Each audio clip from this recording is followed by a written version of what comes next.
Hey YouTube, this is Eddie's Tech Talk, and we're going to take a look here at the Hyundai Kona. It competes with vehicles like the Ford EcoSport in that segment, so it's a very compact SUV, compact, almost a crossover, but really in the SUV category. And this one won Utility Vehicle of the Year, so people really like this vehicle, critics really like this vehicle. Let's see if I like the vehicle, let's see if you like the vehicle, let's take a look at it. So this one's got this green paint job here, so obviously very stands out, very flashy. And then we can see there's very aggressive styling on the lights. This is a very sporty looking vehicle. They really try to make it look very athletic with the front grille of the vehicle, with the lights. Just everything here gives you a very athletic, sporty looking profile in my opinion. It just looks, sporty, it looks fun. So let's go around the rest of the vehicle. We'll get into the interior soon. But we can see already, I can see that there's blind spot detection in the mirrors, so there's a good bit of safety features incorporated in this vehicle. We can go around, there's some nice sporty, again, just the lines, the body lines of this car really lend itself to that sporty, athletic feel as we go around. Got the gas cap in the rear here, of course, some nice looking lights back here. I don't know if I like the styling as much in the rear of the car as I do in the front of the car. Of course, that's personal preference. You can judge for yourself. But I think it looks a little squished down, if that makes any sense. A little too kind of compact. Let's take a look at the rear cargo space. Being a compact SUV, we're not going to have as much cargo space as something like a full-size SUV, but there's still a good bit of utility, hopefully, to be had here. So you can see the the interior, the cargo space within here.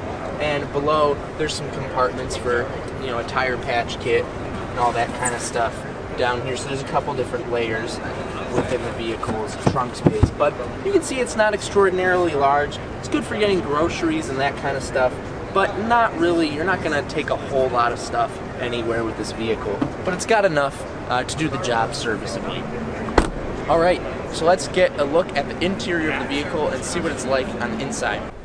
Okay, so in the vehicle, this has a pretty Spartan interior, much like the Hyundai Santa Fe I looked at, but we've got the green accents that carry throughout from the paint color, which I think is a really nice touch. It kind of helps keep the same styling throughout the vehicle. I really do like that touch. But when you get in, it's a pretty plastic interior. The shifter doesn't feel very good. It feels pretty cheap, actually. Pretty, you know, just not high quality. The buttons are down here, pretty much the same. This car has heated seats though. I mean, there are a good amount of options. It's just that things don't feel that great. The buttons don't feel that high quality. Things feel a little bit cheap within the vehicle. Things that you touch, things that you're going to interact with regularly. We can take a look at the infotainment system really quick here. I'm not going to do a full review or a full kind of in-depth look here. We got pretty basic looking maps from within the vehicle. Nothing I think I'd write home about that's better than a phone. But it can hook up with your phone, and you know, it's got radio controls. The screen's a little small, but for a vehicle like this one, I think it's a decent sized screen. If we take a look at the steering wheel, this is actually a very nice feeling steering wheel. So whereas some of the buttons and the shifters, they feel a little cheap, and the window buttons and those kinds of things, they feel cheap, the steering wheel actually feels very nice and very premium, which is nice considering that's what you're going to be touching almost all of the time. In a very traditional look here, we have a speedometer and a tachometer that's all analog, and there's a really small screen within the center, but for the most part, this is a very traditional car layout that you've been looking at for, you know, 20, 30, 40 years in terms of, you know, your speedometer, your tachometer. They're big, they're large, they're there. There's a small screen in the middle, but it's not an all screen or a mostly screen approach like we have from some other manufacturers.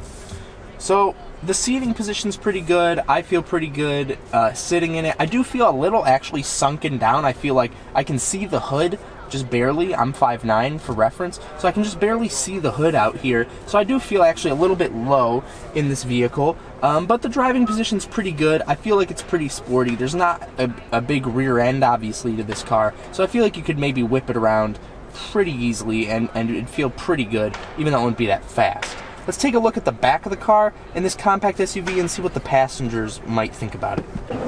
So with this compact SUV, you're obviously not getting a lot of space. In my opinion, you're getting about the amount of space that you get from a hatchback. So they just turn it into an SUV and people think it's larger. It really isn't in reality. And we can see that here.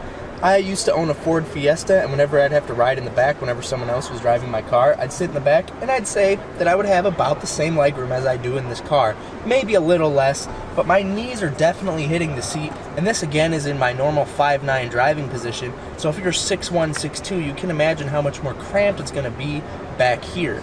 Now, it does feel like a roomier interior from a rear occupant perspective than something like a Fiesta or maybe a Focus, just because of the higher ceilings and the more SUV styling and the SUV look. So it feels a little bit bigger again, but it's actually not that much bigger. This is not a very comfortable position, not a very comfortable place to be. It's fine for short trips, 20, 30-minute drives, maybe an hour-long drive. But if I was a rear occupant, I certainly wouldn't want to be in here much longer than that. This has been my look at the Hyundai Kona, the utility vehicle of the year. Let me know what you guys think in the comment section down below. Overall, I'm pretty impressed with the vehicle. This vehicle starts, I believe, just a hair under 20 grand, and I can't imagine I'm looking at a very spec'd up version here. I'm sure there's some options, but hopefully not a ton. I think this vehicle is probably worth it for the money. You get a lot of utility. It is the utility vehicle of the year, and you do just get a good bit of functionality and a good bit of options at a pretty competitive price point. So again, let me know what you guys think in the comment section down below, and I'll see you in the next one.